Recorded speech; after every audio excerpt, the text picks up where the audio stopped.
Song.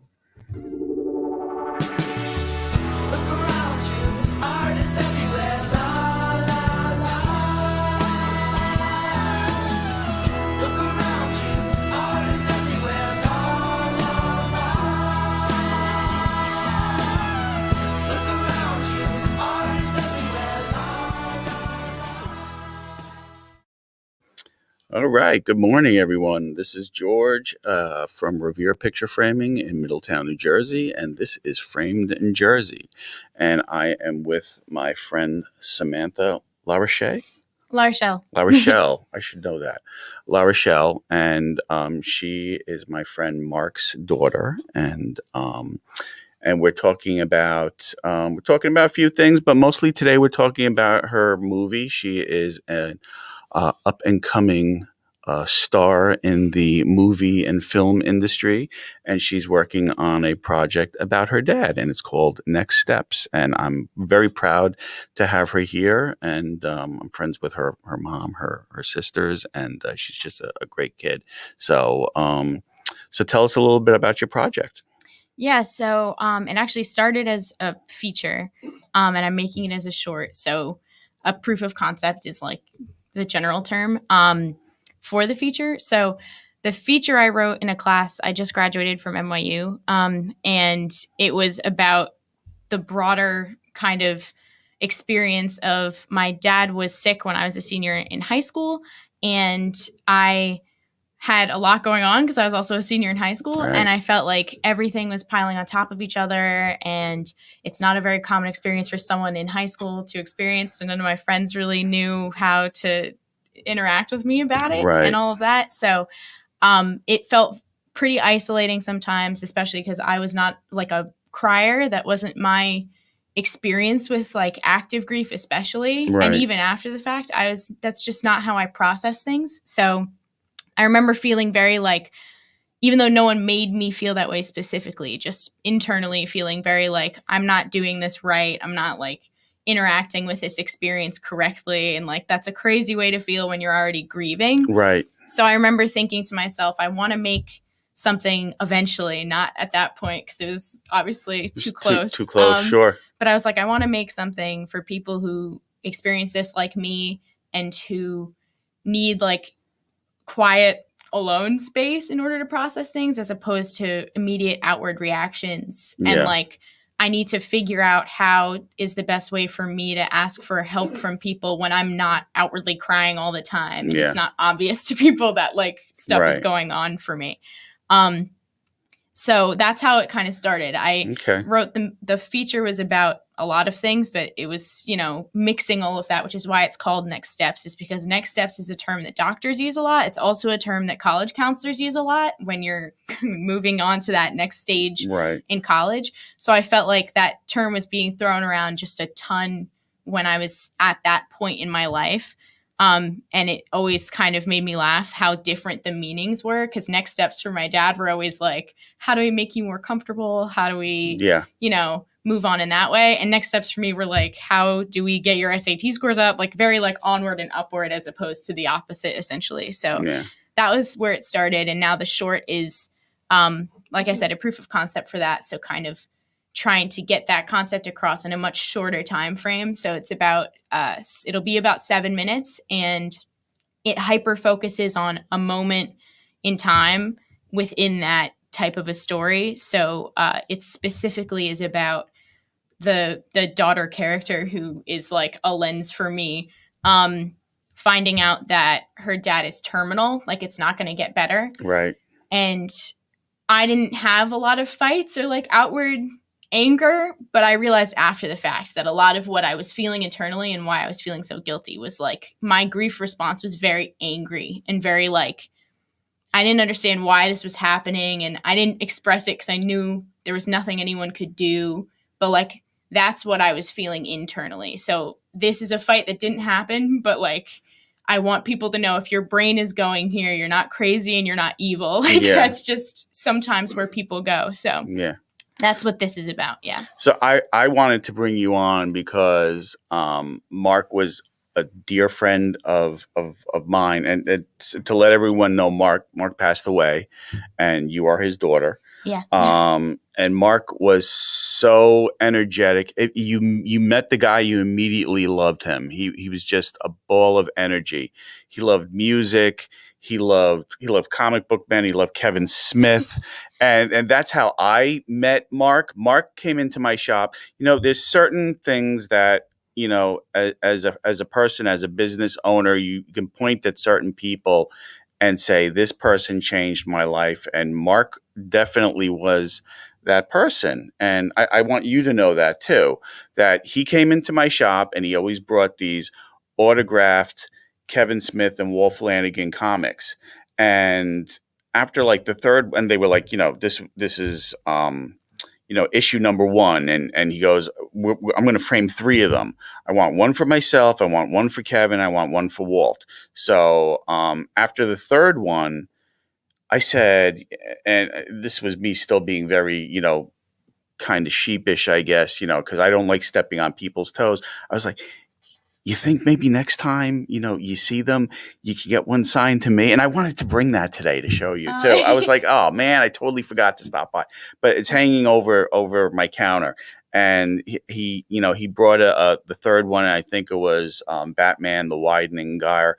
And he goes and he slides it across the counter and he goes, and this is for you, man. And I was like, oh, that's so cool. And I don't know if Walt or Kevin circled Batman or squared him out and wrote George with 3 exclamation points, but he so made my day. And, because of that, I became friends with, real friends with all the guys at the comic book shop, Walt and Ming and Brian and Mike all come into the shop. And, it's like I get genuine hugs from these guys. And, it's, yeah, I'm a fan, but it's like they know that I'm not looking for anything from them, And then I met Stu. Hey, Stu Greenberg. Say hi to the Wonder Twins. Thumbs up.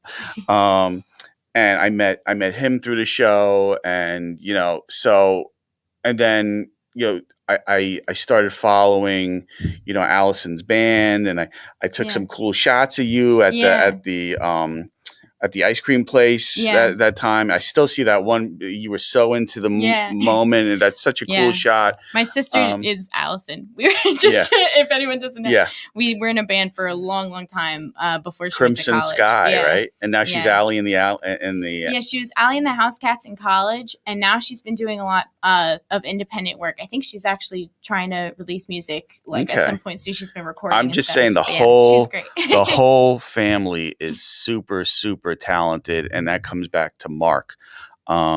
You have a former Miss New Jersey contestant over here. I was in a pageant in high school. Yeah. So, but Mark was and your mom has to be too, because it takes two. And just a driver to make sure that his kids are raised right and just are, I don't want to say overachievers, but you got someone that went to NYU Film School over here, and you have another one that went to Berkeley School of Music, graduated in 3 years, I think. Yeah, so did I. You think I'm some kind of crazy stalker over here, but I follow. Yeah, I follow you guys on social media, but you guys are just raised so your dad did everything right. And when I found out, when he started coming into the shop and he was losing the weight, and I was like, dude, you look great. And he's like, yeah, I feel great. And I didn't know that there was something else going on. I might get a little emotional because, you lose a friend, and it's not like we saw each other all the time. But when we did see each other, we talked for hours, and he's just, he's such a good guy. And I think about him all the time. This certain thing, I'm not old, I'm not young, but there's certain people that that are gone in your life, and you think about them. So when I heard you were doing this project and this movie, and I saw that a lot of your schoolmates were contributing to the project, and there's a fundraiser and a Kickstarter. I said, let's do a podcast at Shared Podcast Studio, and let's get it out there that I can share it with all my customers and all the neighborhoods that I try to do, and let's see if we can super fund this thing for you. Yeah. So, and that's how, I know you have a tight schedule. Oh yeah, and, but we've been all over the place. we were here. Ming couldn't be here, but we got the wonderful Christian. Ming is down in Orlando right now. What con is he at, Christian? What con is he at? I don't even know, but I just know that he's somewhere sipping a margarita, having a grand old time. He was having some kind of amazing Asian food. He was posting pictures of last night. But so I said, let's get this out there and let people know, so that I think did you reach your goal? Yeah, so that's actually, it was crazy. I was very nervous about putting the Kickstarter up because on Kickstarter you don't get any of the money if you don't raise the whole goal. Right. And I most of my friends are my age, and we all are I graduated in 3 years as well, so a lot of them are still in school. A lot of them also just graduated, and it's like no one has stable income yet. Right. So I was like, I don't know how this is going to go. But honestly, and I did get a few like larger donations, which was amazing, from my dad's friends. My mom posted it on my dad's Facebook, and from my mom's work friends and all that, which was awesome. Somebody was like got an associate producer credit for my mom actually.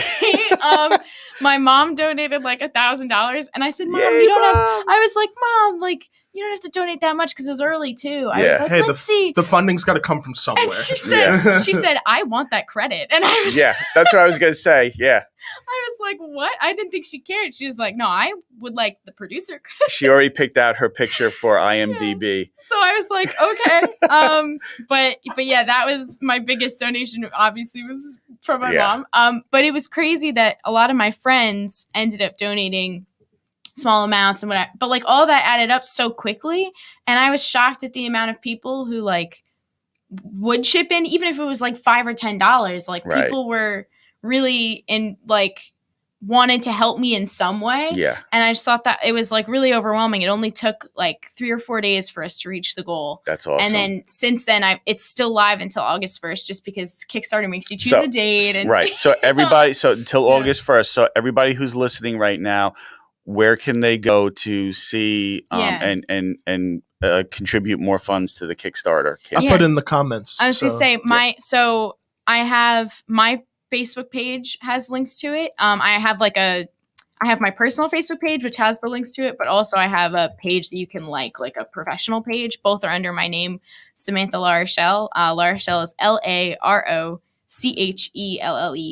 And then my Instagram also has it, if that's easier. It's Samantha.LaRochelle. It's my Instagram, and that has it. And we have a Next Steps official Instagram page, which is Next Steps Short Film, all one word. And all of those have the links in the bio or posted somewhere like prevalent. And yeah, it's still live, and we kept it up partially because Kickstarter makes you choose a date in the beginning and stick to it, but also because right now I have a lot of wonderful friends who have signed on to do this for free, either for the credit in their resume or also just most of them because they know me and they know the story, and they were very kind to offer their talent and time. A lot of them are still in school as well. So like they're prepping for another year and like still helping me out, which is awesome. But I was like, you know what? We've reached the goal, and anything above that doesn't have to go into like any type of a mystery fee. Like it's going to go directly back into the people who have helped me. Sure. So I have another producer, and we're working out like the industry standard points system, which is just like based on your job, you get a certain percentage of whatever the like quote unquote profit is from the film. So any money that we have that we don't need to spend directly on the film is going to go back to the people who have helped me. Cause I'm so grateful for the amount of time a lot of them have spent with me already on the pre-production, and we haven't even shot yet. We're shooting August 7th and 8th. And so we haven't even shot it yet. And some of these people have spent like countless hours with me just talking about it, especially my director, Madeline Murdoch, has spent a lot of time with me talking about the film and also, casting actors and all this stuff. So it's already been a ton of work for a lot of people. And it's just a 7-minute film. I know you would never, a lot of people do know how much work it is, but a lot of people are like, oh, like, so is it done? Cause like you raised them, like, when is it out? And I'm like, oh, we're still working on 3 commercials. Yeah. It's we're still working on getting it set up because it is like a ton of work setting up what it's going to look like and scheduling everything out to like the minute so that you know how you have to, like, where you have to be at what time to be on schedule and get everything done. Right. Even for a 7-minute film. So it's definitely a lot. But yeah, we're hoping to get it done, get it like completely finished by September, because that's when a lot of festivals have deadlines. Right. And the goal is to get it through the festival circuit as fast as we can.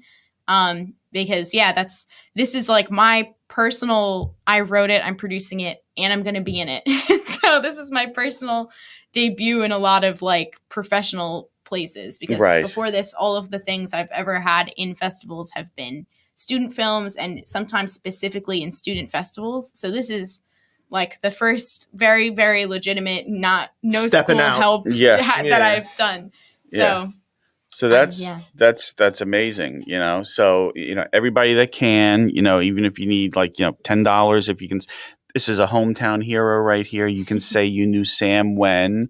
I'm donating. Yeah, see there, Christian's on board. You know, she's just really, really special, and it's for a great cause. And you're helping some of our own, you know, get to that next level, you know, where they need to be. Everybody needs that, you know, needs that break. And, you know, so that's great. And that's why we wanted to come, you know, first, you know, we want to talk about you, want to talk about your amazing dad.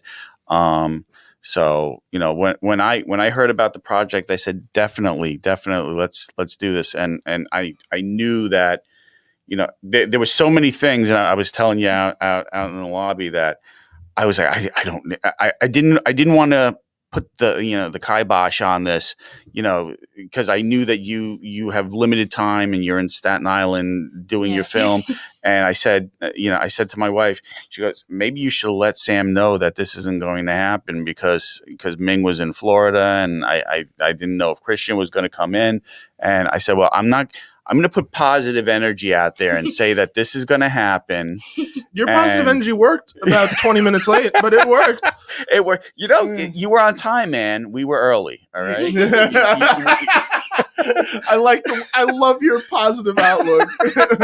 So yeah, and now we're sitting here, and I'm not even tired anymore. Even though I was hanging out with a cool friend, like my wife. We were hanging out as couples last night, and all it took was a nice shower. So, but you know, and Sam found the place and found the wonderful Bellworks studio that it is, and it all came together, you know. So your dad's looking down and smiling. I am sure of it. Oh yeah.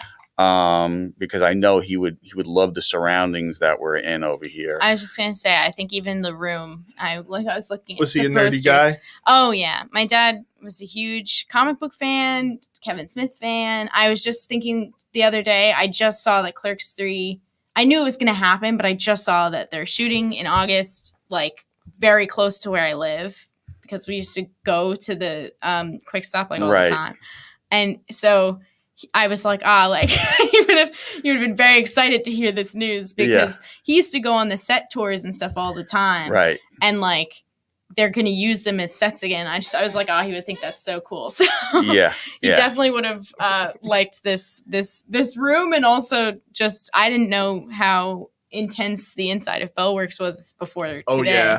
I had never been inside before. It's like, a lot on the first time. It's like I was like, it's so impressive, and like, how did I not know that this was here? Yeah, but it's like Homedale's best kept secret. It is, seriously. I have a question for you. So, like, I also do film. So, for a lot of people, even taking the steps to do a Kickstarter is a huge deal. So, what was the moment where, whether it was with a friend or a family member, when you were taking it down from being a short?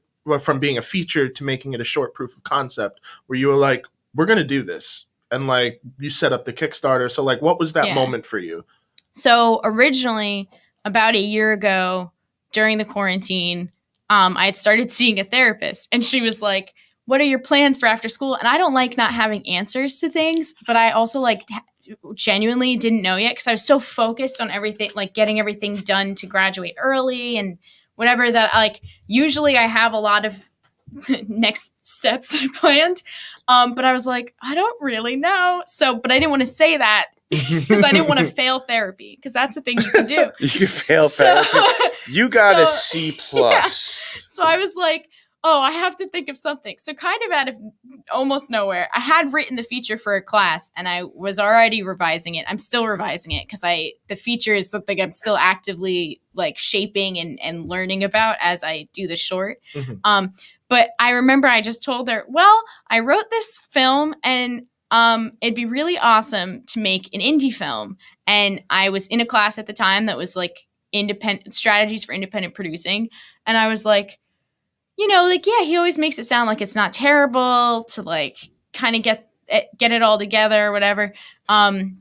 Later on, I was doing more like logistics and I was like, I don't think I can raise that much money because even a indie film with like one set is like still very expensive because, you know, it's months of filming and all, or like a month at least and stuff like that. What do you think your budget would have been if it was the feature? Honestly, it depends on the actors I would have gotten for that as well, because it would have definitely had to be like a SAG production. I feel like Bruce Willis said that he was available. He would step in. Yeah. We would have called up Kevin and been like, "Hey, so listen, my dad loved you." But so that would have everyone, like all my professors were like, "Well, you need to think about what actors you'd reach out to," and I was like, you know, I just have Bill Hader on speed dial or whatever. I was like, but so everyone says that because you know that affects salary a lot, but I would have been like in the millions, but like very low, but still in the millions, just because of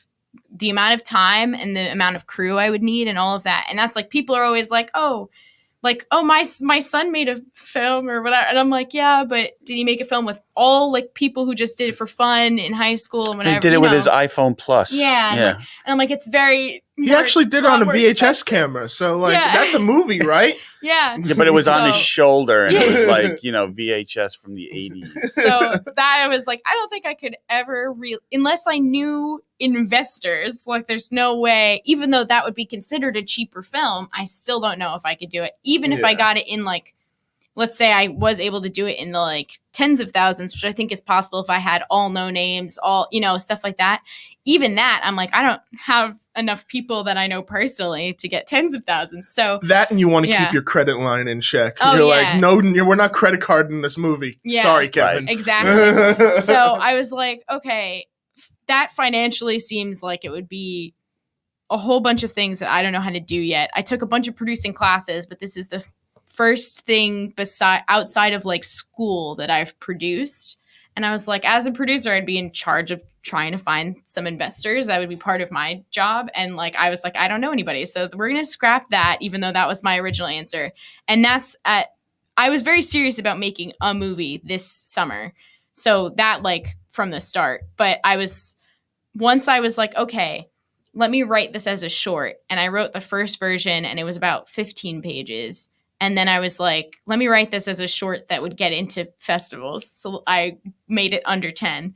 And once it was under 10 and I started feeling what it like actually was going to be about, like in this more concentrated form, is when I was like, okay, I'm going to start looking for a director. And this was like way ahead of time. And then like, once I said it out loud in like a class setting, I think it was, we have a class that prepares you for like leaving college, and our professor always asks like, what are you guys working on? Like, what are you guys doing?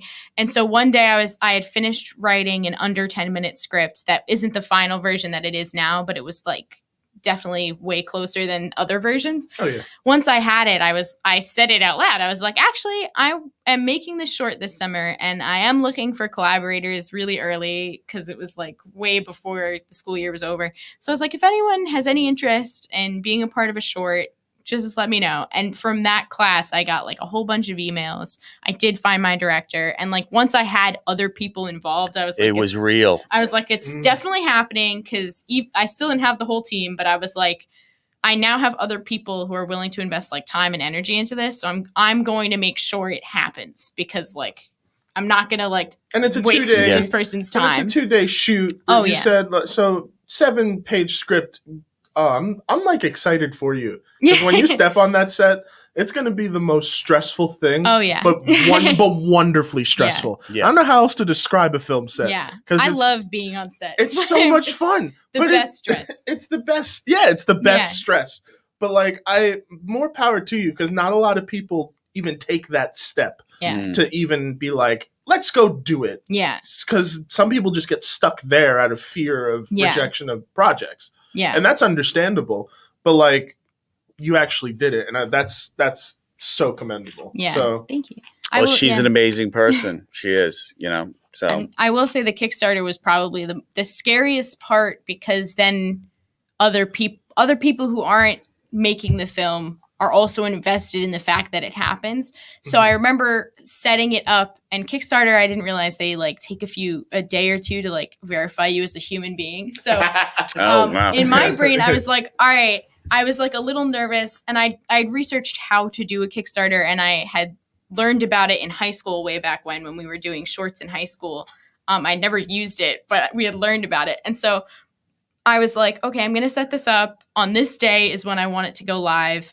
And because I was nervous about it, I didn't like put in all the information until that day. I knew what I needed, but I didn't do it until that day. And then I was like, well, I have to wait 2 days because apparently they need to check like that I'm a real human being. You're not a bot. And I'm not like, I'm not faking it. So I remember that was a stressful day because I was like, oh, I was supposed to launch They're going to take all my money away from this project. But that was, I feel like that is a part that once you're not in school anymore and you don't have the school resources of like their equipment and their things, you like really, and their insurance and all that stuff that you don't necessarily think about when you're making student films.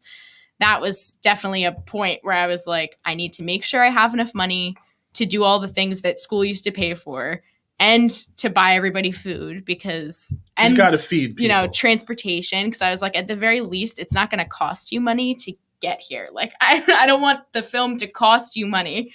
So all of that, like making the budget with my other producer, Jessica Cochran, and like doing things like that, I was like, this is very real, but also that's where it became a little bit more almost.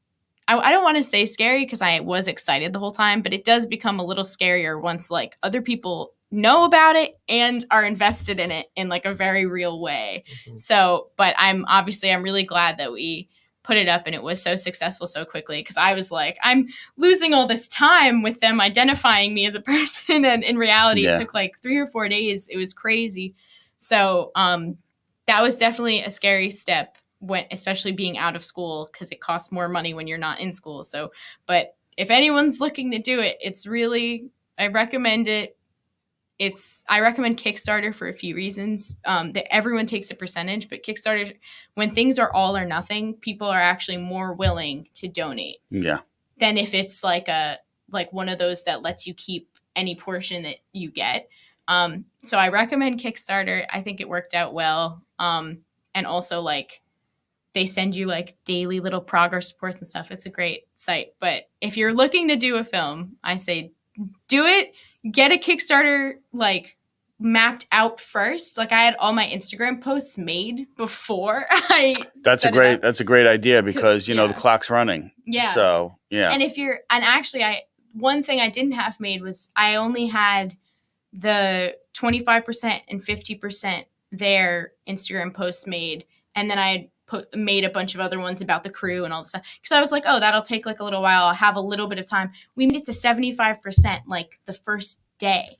Yeah. And I had to make I had to like make the drawing because I was like. You were not prepared. I was like, I didn't think this would happen. Yeah.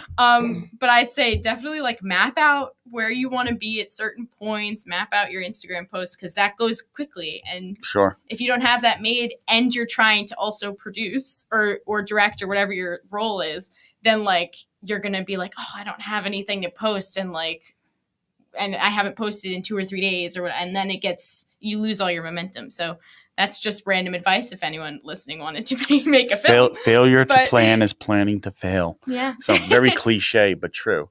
So what is the next? So okay. So we're basically we're not. There's still room for funding. So everybody, please give generously. And you'll get. I got this cool next step frame to put around my picture to show I'm supporting the film. And there's other things like I think there's a handmade drawing or something like that. Yeah, there are incentives every level. Yeah. So now we're on our way. We're making the film. It's getting done. When is it going to be released? When do you see that? When do you see that being done? Yeah. So we're filming August 7th and 8th. And then I have an awesome editor, also Jessica Cochran. She's my line producer and she's editing. She wears many hats. Yeah, she's a very talented editor as well. So I'm excited. So she edits, and then Allison and my boyfriend Dan, who are both musicians, are going to score the film. That's so together. cool. So, because that also, if you're making a film and you're not thinking about these things, if you don't have like royalty-free music of some kind, then a lot of festivals, like higher up festivals, won't take it because it's copyrighted. Okay. Like if you're using a known song without acquiring the rights, which is expensive, then a lot of festivals will be like, oh, well, you don't actually have the rights to this IP. Right. Like you can't have that. So they're going to score it. So I'm hoping that by early September, it'll be done with all of that so that I can submit it to festivals. And I'm also, as soon as it's done, one of the incentives is an early screener. So there's a few people that'll get a link, like a private YouTube link or something like that, before it's officially released outward. And then hopefully like early to mid September is when it will go like live to everybody. And hopefully by that point, it'll already be submitted to at least a few of the festivals and all of that stuff. So we're looking for the beginning of September, hoping that like editing and all that can go smoothly and quickly. Awesome. So yeah, that's where we're hoping. Okay. Where we're hoping to be. All right. So I think maybe we can end it right about there. What do you think, Christian? Where are we time wise? This is a half hour in. Half hour in? I think that's good. You're good with? Yeah. Anything else you want to talk about? No, just What's look next? out for it. I was going to say, look out for next steps. If you follow any of those, the Instagram page for the film, my Instagram, or my personal or public like Facebook pages, I'll definitely be posting links everywhere. And hopefully we'll have some like festival laureates up on there coming up. Awesome. So definitely look for it. If it plays on any New Jersey festivals, I am planning on submitting it to some Jersey festivals. I'll let everybody know because it'd be cool to see it in person. Yeah. So absolutely. I know a lot of people would come out for that. Yeah, it'd be awesome to see it like in person at a place. I would also go to New York because I'm like kind of in both places, but I won't make everybody else go to New York. I'll go to New York. I'll go back to the Rock. That's what we call Staten Island over here. The Rock. That's we're filming on Staten Island. If anyone else is from there. my in-laws are there. So but so this has been wonderful. I'm so thankful that you came out and came on Framed in Jersey on my podcast. You're I don't think you're my first guest. I think Stu was my first guest. Or maybe I was Stu's first. Maybe I was Stu's guest on Stewing It, but definitely awesome. A very worthy project. To a great person and a great friend who's watching down and cheering us all, cheering his daughter on. So again, give please if you can. And I'm looking forward to seeing it when it's done. Yeah, all right. Thank you so much for having me. Hey, thanks, Sam. Thanks for giving me time out of your busy schedule to be here. So this has been George from Revere Picture Framing in Middletown, New Jersey. I guess I should talk about the address of the shop. It's 1741 Highway 35 in Middletown, New Jersey, 732-687-2700 for all your amazing framing needs. We have nothing but awesome people. And I always say this, and it's so true. People come in as customers and leave as friends. And I know that sounds cliche, but it is so true on so many levels. And we just live in such a great town that, everybody is so connected. Middletown's a huge town, but it is really it's a small town. Everybody knows each other. From it's like 6 degrees of separation, but it's really like almost one. So that's it. I think that's a wrap, and we'll let Christian take us out. Thanks again, Sam. I appreciate you. Take care.